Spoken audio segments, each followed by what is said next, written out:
Spring is in the air, and the Canes track meets are in full swing. Here at Taggart Stadium, the 100-yard dash I believe you just saw, or 100-meter yard dash, was won by Newcastle, and I didn't see who was running it.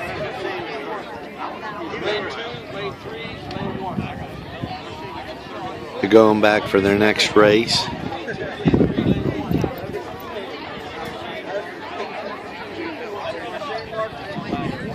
Track meet for NCTV 45 is a first, and they're a little bit difficult to film, dealing with the ranginess and the wide open spaces in the stadium.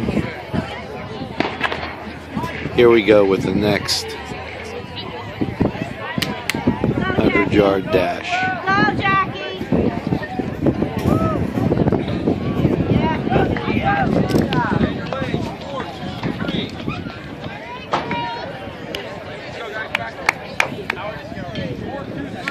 Athletic Director Sammy Flora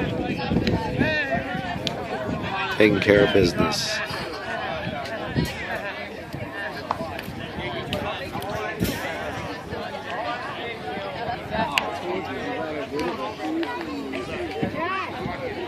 You're watching NCTV 45.